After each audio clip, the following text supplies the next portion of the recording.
नमस्कार, स्वागत है आप सभी का। एफएम न्यूज देख रहे हैं आप और आपके साथ मैं हूं नितिशा बंसल। गृह मंत्री अमित शाह आज पूर्वोत्तर के 3 दिवसीय दौरे पर सिक्किम पहुंचे।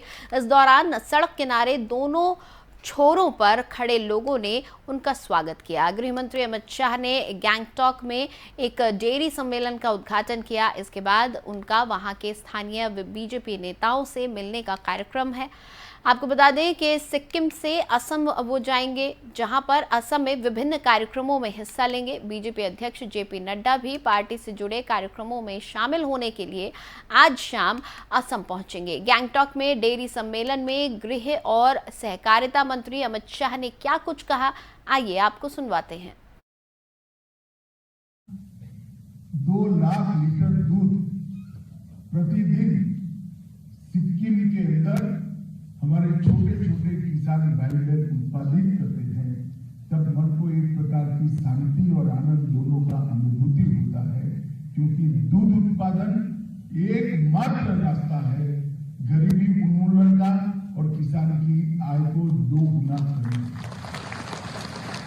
और मैं आप लोगों को ये कहने के लिए आया हूं कि सहकारिता मंत्रालय और एनडीडीबी ने हर पंचायत के अंदर एक मल्टीपर्पज पैक्स की जो योजना बनाई, जो पैक्स डेयरी भी होगी, जो पैक्स एफपीओ भी होगा, जो पैक्स कृषि धिराण का काम भी करेगा, जो पैक्स गैस उत्पादन कर इसका वितरण का भी काम करेगा, जो पैक्स एलपीजी का भी वितरण करेगा, जहां जरूरत है वहां पेट्रोल पंप भी चलाएगा, वो पैक्स भंडारण की भी व्यवस्था करेगा, स्टोरेज की भी व्यवस्था करेगा और वही पैक्स मार्केटिंग की व्यवस्था करेगा और गांव में पीसीओ के माध्यम से आपके सिक्किम के पहाड़ी गांव को पूरी दुनिया के साथ जोड़ने का भी काम करेगा। एक जमाने में कहा जाता था कि ये देश ऐसा था जहां घी और दूध की नदियां बहती थी। पशुपालन हमारे देश में बहुत महत्वपूर्ण उद्योग के रूप में प्रस्तावित हुआ था। गुलामी का कालखंड आया, आजादी के बाद भी किसी ने ध्यान नहीं दिया। ये महत्वपूर्ण उपक्रम को धीरे धीरे धीरे धीरे धीरे नेस्त नाबूद कर। आज श्वेत क्रांति की शुरुआत के बाद एक ऐसा इंफ्रास्ट्रक्चर, एक ऐसा नींव बनकर तैयार है। हम लोगों का सौभाग्य है कि त्रिभुवन भाई पटेल से लेकर अनेक कोऑपरेटिव लीडर ने इस नींव को डालने का काम किया। 40 साल से इस नींव को मजबूत करने का काम किया, मगर अब समय आ गया है कि मजबूत नींव पर एक भव्य इमारत बनाकर डेयरी को 1-2 राज्य नहीं, हर पंचायत के अंदर किसान की समृद्धि का माध्यम। जब तक मोदी जी प्रधानमंत्री नहीं बने तब तक पूर्वोत्तर को एक पर्यटन स्थल माना गया। मैं कोई राजनीतिक बात करना नहीं चाहता, वास्तविक बात करना चाहता। मैं तो 2014 में भी आया हूं और 22 तक लगातार आता रहा।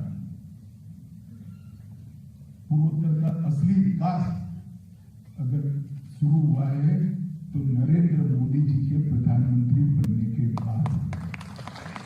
पूर्वोत्तर के हर राज्य में एयरपोर्ट, पूर्वोत्तर के हर राज्य में जहां संभव है वहां रेल से जुड़ा, पूर्वोत्तर के हर राज्यों में नया नेशनल हाईवे का नेटवर्क, पूर्वोत्तर के हर राज्य में सिंचाई की व्यवस्था और पूर्वोत्तर के हर राज्यों में नए उद्योग लगे इसकी व्यवस्था।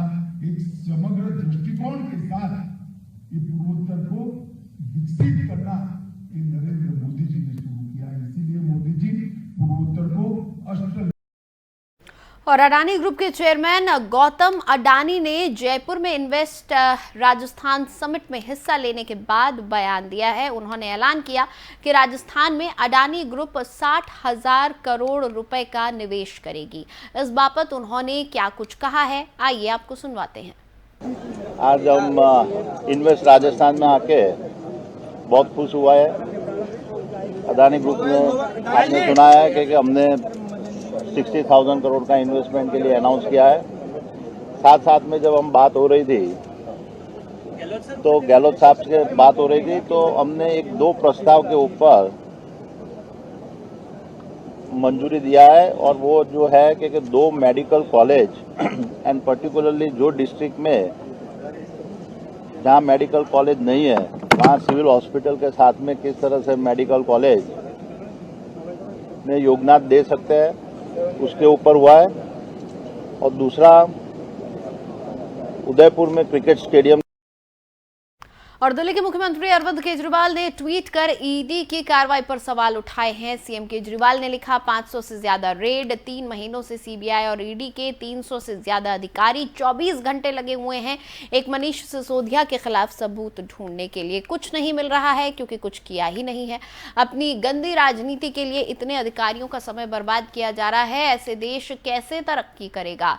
ईडी ने पिछले 16 सितंबर को 6 राज्यों के 40 ठिकानों पर छापेमारी की थी। इससे पहले 6 सितंबर को भी कई राज्यों के ठिकानों पर ईडी ने छापे मारे थे। वहीं मामले के एक आरोपी और आम आदमी पार्टी के कम्युनिकेशन रणनीतिकार विजय नायर को दिल्ली का राउज एवेन्यू कोर्ट 20 अक्टूबर तक के लिए सीबीआई की हिरासत में भेज चुका है। केजरीवाल सरकार की ओर से बनाई गई 2021-2022 की शराब नीति में कथित घोटाले की एक रिपोर्ट के आधार पर दिल्ली के उपराज्यपाल विनय कुमार सक्सेना ने मामले में सीबीआई जांच की सिफारिश की थी। 8 जुलाई को ये रिपोर्ट एलजी को दी गई थी। रिपोर्ट में उठाए गए सवालों में सबसे बड़ा आरोप ये लगाया गया था कि शराब ठेकेदारों की लाइसेंस फीस माफ करने से दिल्ली सरकार को करीब 144 करोड़ रुपए का घाटा हुआ और मनीष सिसोदिया ने आबकारी मंत्री के तौर पर प्रावधानों को अनदेखा किया।